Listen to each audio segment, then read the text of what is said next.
Assalamualaikum warahmatullahi wabarakatuh.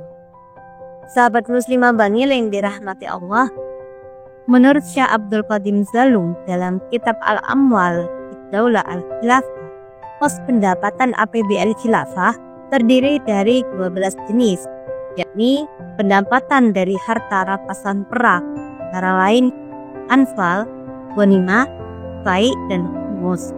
Pungutan dari tanah yang berstatus faraj, jizyah yaitu pungutan dari non-muslim yang tinggal di negara Islam, harta milik umum, harta milik negara, usyur yaitu harta yang ditarik dari perdagangan luar negeri, harta tidak sah para penguasa dan pegawai negara atau harta hasil kerja yang tidak diizinkan oleh syarak, humus barang temuan dan barang tambang, harta kelebihan dari sisa pembagian waris, harta orang-orang murtad, ribah, dan harta zakat.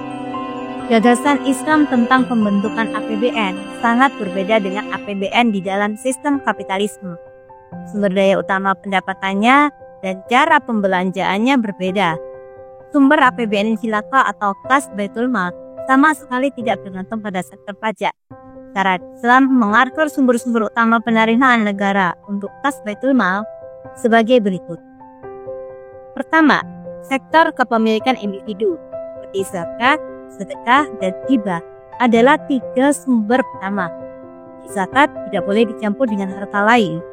Yang kedua, bidang kepemilikan umum seperti gas, minyak bumi, batu bara, pertambangan, dan kehutanan. Ketiga, bidang yang dimiliki negara seperti jizyah, faraj, ghanimah, fai, usyur, dan sebagainya. Sedangkan terkait aturan pembelanjaan, APBN Khilafah dapat dibuat oleh Khalifah tanpa meminta persetujuan dari Majelis Umat. Tidak seperti sistem ekonomi kapitalisme, APBN Khilafah tidak tergantung pada tahun fiskal. Dalam menetapkan anggaran pengeluaran, Khalifah hanya tunduk pada aturan atau prinsip-prinsip yang telah ditetapkan oleh syarak. Dalam mempertimbangkan prinsip keadilan dan kemaslahatan bagi seluruh rakyat, Khalifah memiliki otoritas penuh untuk menetapkan berapa banyak dana yang harus dialokasikan untuk seluruh keperluan masyarakat. Ini wajib didasarkan pada persyaratan yang ditetapkan oleh syarak. Salah satunya untuk mencegah kekayaan bertumpu pada orang-orang kaya saja. Dalam menyusun anggaran untuk pos-posnya, Khalifah paling tidak harus mengikuti 6 prinsip utama. Pertama, harta zakat di kas Baitul Mal, bagaimana dikutip di dalam Al-Quran, hanya disalurkan kepada 8 askar. Kedua, pos pembelanjaan bersifat tetap dan wajib untuk keperluan jihad dan memenuhi kebutuhan orang miskin dan fakir. Ketiga, Baitul Mal harus membelanjakan uang secara tetap untuk membayar pegawai negeri, hakim, tentara, dan lainnya yang bekerja untuk kepentingan negara. Keempat, pos wajib yang bersifat tetap untuk membangun sarana kemaslahatan rakyat yang wajib yang jika tidak ada rakyat akan menderita. Contohnya pembangunan jalan, jembatan, sekolah, rumah sakit, masjid, dan sistem air bersih.